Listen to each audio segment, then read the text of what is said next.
and my housekeeper have been here all the time. How dare you come here and attempt to blackmail me? You sent her here on purpose. No, Governor. You must have. How else could you possibly know she is here? Hey, don't take me up like that, Governor. The police shall take you up. This is a plant, a plot to extort money by threats. I shall telephone for the police. Have I asked for a brass farthing? I leave it to the gentleman here. Have I sent away to get money? Then what did you come for? Well, what would have been come for? You, Governor. Alfred, did you put her up to it? So help me, I didn't. I swear my Bible's oath. I ain't seen her there these 2 months past. Then how did you know she was here? If you let me get a word in, I'll tell you. I'm willing to tell you. I'm wanting to tell you. I'm waiting to tell you. This chap has a certain natural gift of rhetoric. Listen to the rhythm of his native wood notes wild. I'm willing to tell you. I'm wanting to tell you. I'm waiting to tell you. Sentimental rhetoric. That's the Welsh strain in him. It also accounts for his mendacity and dishonesty. Oh, come, Higgins. I'm West Country myself, you know.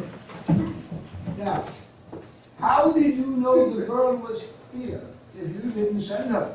Well, it was like this, Governor. The girl took a boy in a taxi to give him a job. The son of a landlady, he is. Well, he hung about on the chance of her giving him another ride home. Well, she sent it back for her luggage when she heard that you were willing for her to stop here.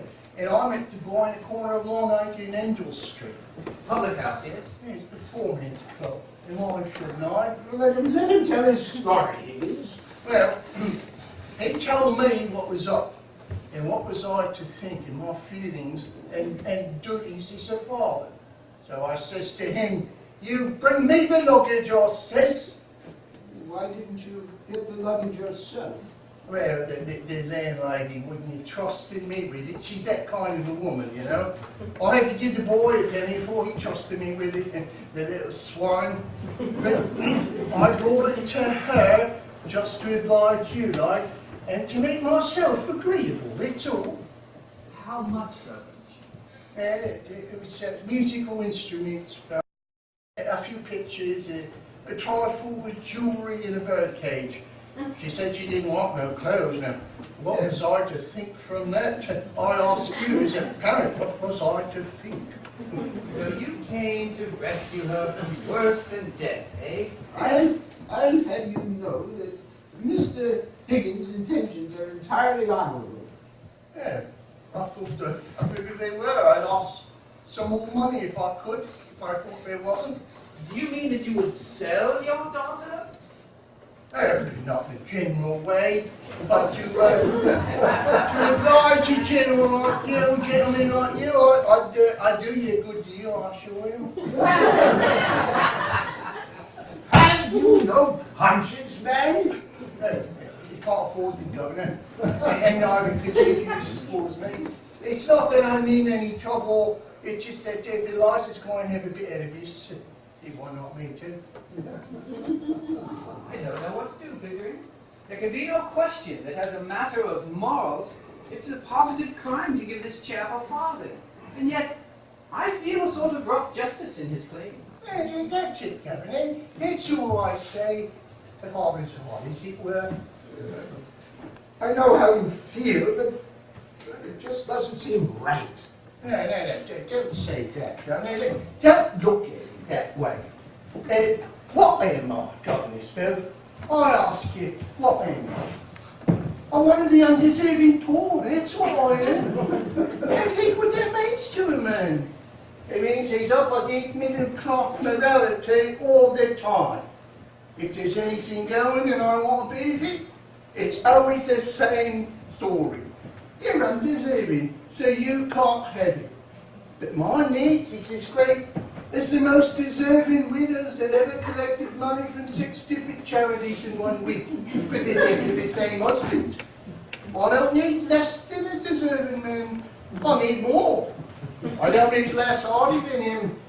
And I drink a lot more. I want a bit of amusement, because I'll be thinking. I want cheerfulness in a song. in the band when I feel low. Where they charge me the same for everything as they charge the deserving. What is middle class morality? It's just an excuse for never giving me anything.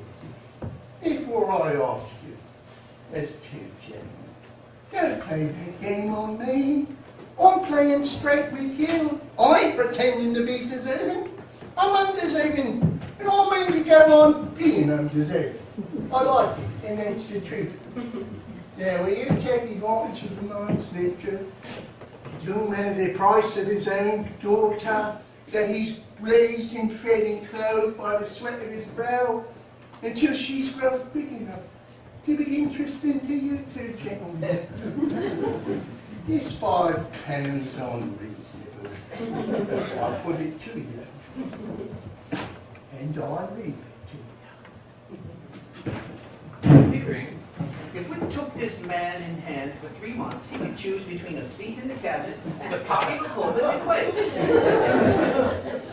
What do you say to that, Doolittle? Not me, Governor. Thank you kindly. I've had all the preachers and all the prime ministers, for I'm a thinking man, and game for politics and religion and social reform, the same as all the other amusements.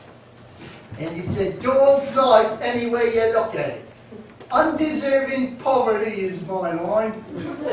Taking one station in society with another, well, it's the only one that has any ginger in it to my taste. I suppose we must give him a $5. We'll make bad use of it, I'm afraid. No, not me, so help me. Don't you be afraid that I'll save it, or spare it, or live idle on it. There won't be a penny of it left by one year. And I'll have to go back to work the same as if I never had it. It won't pauperise me, you bet. Just one good spree for myself and the missus, giving pleasure to ourselves, employment to others, and satisfaction to you to know that it's not been thrown away. Your cottage spend it better. This is irresistible. Let's give him 10. She wouldn't have the heart to spend 10, and perhaps I shouldn't either. £10 is a lot of money. It makes a man feel prudent like, and well, and goodbye to happiness. No, lovely, you give me what I ask. Not a penny more, not a penny less. Why don't you marry that missus of yours? I don't think I want to encourage this sort of immorality. Hello. Here, Governor. I'm willing. It's me that suffers by it. I've no hold on her. I've got to be agreeable to her. I've got to give her presents. I've got to buy her gifts, something sinful. I'm a slave to that woman, Governor, and she knows it. Just because I'm not a lawful husband. Try marrying me. Take my advice, Governor. Marry Liza while she's still young and don't know no better. If you don't, you'll be sorry for it after. And if you do, she'll be sorry for it after. Better her than you because you're a man, she's only a woman and don't know how to be happy anyhow. Henry, if we listen to this man another minute, we shall have no convictions left. £5, I think you said? Yes, Governor, that's it. Sure you won't take 10? No, not now, another time. Thank you, sir. Good afternoon, gentlemen. Beg your pardon, miss. Gone. Don't you know your own daughter?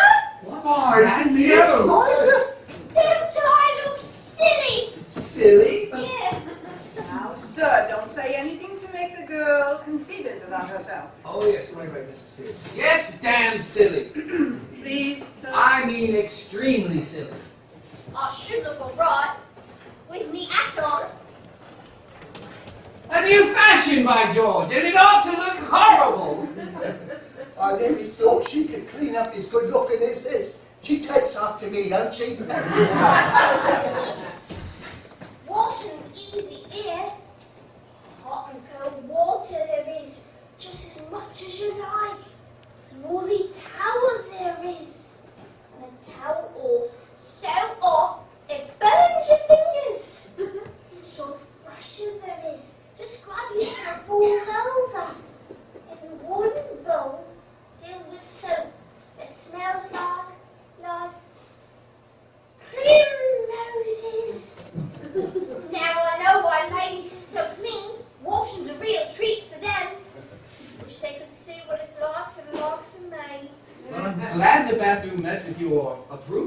You didn't. Not all of it. And I don't care who has me. Mrs. Pierce knows. What was wrong, Mrs. Pierce? Oh, nothing, sir. It doesn't matter. I didn't know which way to look. I had a good mind to break it. So I upped a towel over it. Over what? Over the looking glass, sir. Doolittle, you have brought your daughter up too strictly. Me? I never brought her up at all. Except to give her a lick of the strap every now and again. And put her on me, Governor. She ain't accustomed to it, that's all you see. But you shouldn't pick up your free and easy ways. I'm a good girl, I am. And I won't pick up no free and easy ways. Eliza, if you say again that you're a good girl, your father shall take you home. Not him. You don't know my father. All he come here was to touch you with some money to get drunk on. What am I supposed to do with it? Put it in the plate in church, I suppose, eh? Right? And don't give me none of your lip either. And don't let me hear you giving this gentleman any of it either. Or you'll hear from me about it, see? Have you any further advice to give your daughter before you go? Your blessing, perhaps? And there, Governor, I ain't such a mum to taught my children or I know myself. Try not to hold him in with that then. If you want Eliza's mind improved, you do it yourself, with a strap. So long, gentlemen. Stop! You'll come visit your daughter regularly. It's your duty, you know. I have a brother who's a clergyman. He can help you in your talks with her. Certainly I'll come, Governor.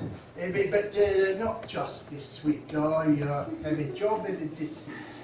But later on you may depend on me. After there, Jamie.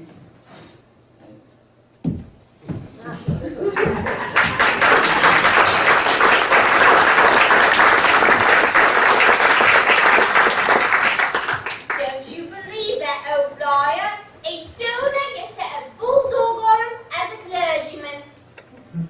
I don't want to see him again, Eliza, do you? No, not me. I don't want to see him never again. He's a disgrace to me, collecting dust and working at his tribe. What is this trade, Liza? Taking money out of other people's pockets and into his own. His proper trade's a navvy. And he works on it sometimes too for exercise. And he gets good pay, good money. Ain't you gonna call me Miss Doolittle anymore? Oh, I'm dreadfully sorry, Miss Doolittle.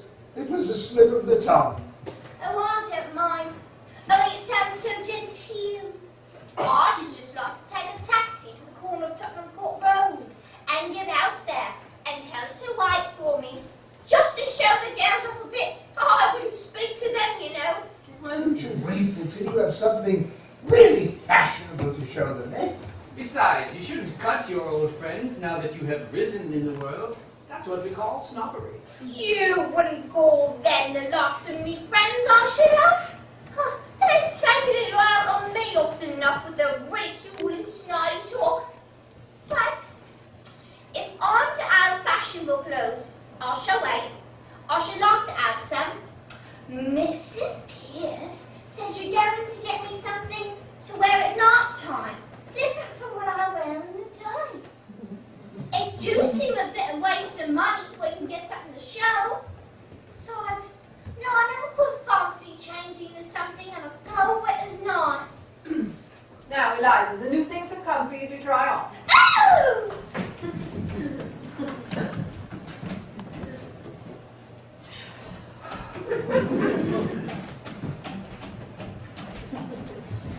Pickering, we have taken on a stiff job. Higgins? We have.